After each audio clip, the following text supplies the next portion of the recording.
మాధవరపల్లి open బొగ్గు గనికి సంబంధించిన ప్రాజెక్టులో భూమి కోల్పోతున్న పరశురాంపల్లి గ్రామస్తులు ఓసీ3 ఎదుట ధర్నా నిర్వహించారు.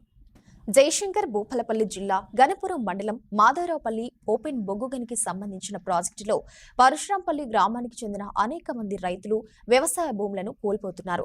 కాగా వ్యవసాయ భూమికి కేవలం ఎకరాకు 15 లక్షల రూపాయలు మాత్రమే చెల్లించడం జరుగుతోందని, ఒక ఎకరా భూమి బయట సుమారు 25 లక్షల నుండి 30 లక్షల వరకు ధర ఉన్నట్లు గ్రామస్తులు ఆవేదన వ్యక్తం చేశారు. దీంతో అక్కడికి చేరుకున్న అధికారులు నచ్చజెప్పడంతో ధర్నా విరమించారు. తక్షణమే సింగరేణి యాజమాన్యం స్పందించి ఎకరా భూమికి 25 నుంచి 30 లక్షల వరకు ఇప్పించాలని, ఉపాధి కోల్పోయిన యువకులకు మహిళలకు ఉపాధి అవకాశాలు ఇవ్వాలని గ్రామస్తులు కోరారు. నా పేరు ఉడత నాగరాజు, మాది పరశురాంపల్లె. ఈ సింగరేణి వ్యవస్థ 2002లో ఫస్ట్ స్టార్ట్ అయింది. అప్పటి నుంచి ఈ రోడ్ పొంటి ఓలు లారీలు పోవడం, మా ఊళ్ళు ఉన్న వాళ్ళు అందరికి యాక్సిడెంట్ కావడం, అట్లనే వీళ్ళు సాయంత్రం 4 గంటలకు బాంబులు వేస్తే మా ఊళ్ళే ఇళ్ళకి అన్ని చీరకలు వస్తూ ఉన్నాయి. ఇప్పుడు మా ఊళ్ళో ఒక 4-5 ఇల్లు ఇట్లా మెసలిస్తే కింద పడేట్టున్నాయి. ఎందుకంటే వాళ్ళు ఉన్నోళ్ళు చనిపోతారు. వాళ్ళకు మొన్న నేను అడిగిన, మరి ఎట్లా ఇల్లు వెళ్ళిపోతే ఏం చేస్తారు సార్ అంటే, అది ప్రకృతి వైపరీత్యం, దానికి మనం ఏం చేస్తామని మేనేజర్ గారు చెప్పిళ్ళు. 2002 నుంచి ఇదే ఈ గాలిలో ఉన్న మట్టి మేము పీలుస్తూ ఉన్నాం, ఈ నీళ్లు తాగుతా ఉన్నాం. వాళ్ళు మాకు 2014లో ఈ భూమి పోతే మాకు అందరికీ చదువుకున్న వాళ్ళకు మంచి డిజిగ్నేషన్ జాబులు ఇప్పిస్తామని మధుసూదనాచారి గారు చెప్పిళ్ళు.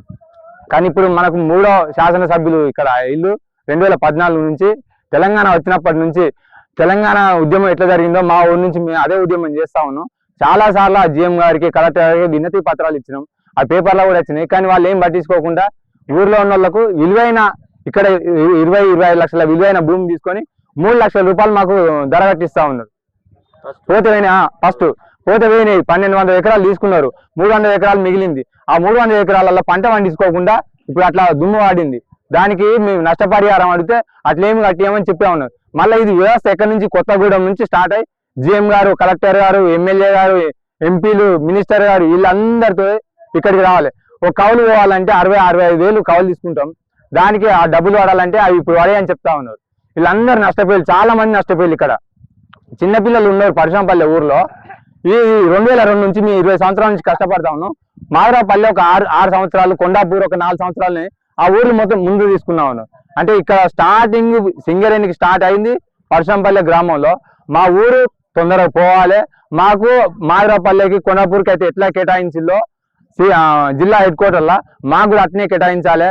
మాకు కూడా అన్ని గవర్నమెంట్ పథకాలు ఇవ్వాలి. అట్లనే మాకు కూడా పరశురాంపల్లె కాలనీ లేకపోతే పరశురాంపల్లె గ్రామ పంచాయతీ ఎక్కడో దగ్గర మాకు కేటాయించాలని మేము కోరుకుంటా ఉన్నాం.